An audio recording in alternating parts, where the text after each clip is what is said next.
महोदय, हमने ऐसा प्रयास ही नहीं किया कि किसी परियोजना को एक ऐसा संयुक्त उद्यम माना जाए जिसमें उसके निर्माता, श्रमिकों, वहाँ रहने वाले अन्य मजदूरों, वैज्ञानिकों, प्रबंधकों तथा अन्य संबद्ध लोगों को भागीदारी का अनुभव हो।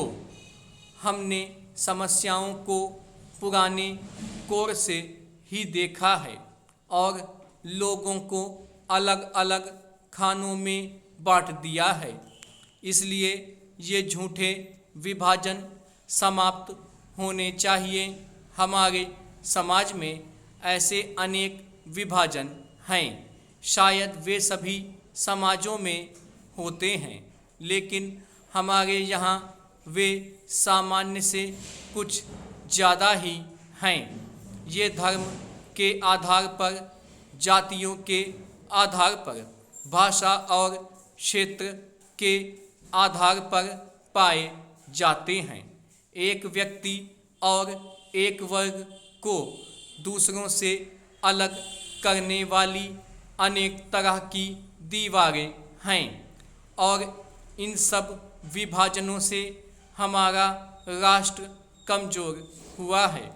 स्वतंत्रता आंदोलन के दौरान इन विभाजनों का इस्तेमाल हमारी एकता को तोड़ने के लिए किया जाता था।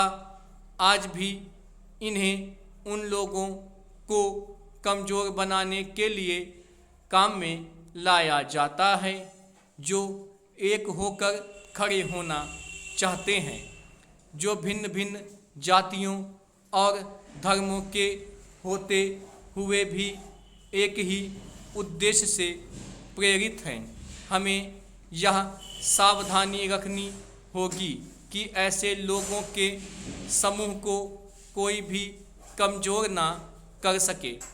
हमें ऐसे वर्गों का और विस्तार करने की कोशिश करनी चाहिए जिससे उनके अंतर्गत हमारे और भी अधिक ऐसे लोग आते जाएं जो एक विशेष उद्देश्य को पूरा करने के लिए कृत संकल्प हों, क्योंकि यही देश के हित में है। इसी से देश मजबूत बनेगा। देशवासी मजबूत बनेंगे जिनके अंतर्गत कोई एक वर्ग ही नहीं है बल्कि सभी वर्गों के लोग हैं। इसलिए संपूर्ण शिक्षा का अभिप्राय है कि हम केवल अपने अधिकारों के लिए संघर्ष ना करें, बल्कि यह भी देखें कि हमारे प्रयासों का अल्पसंख्यक समूहों पर क्या असर पड़ेगा।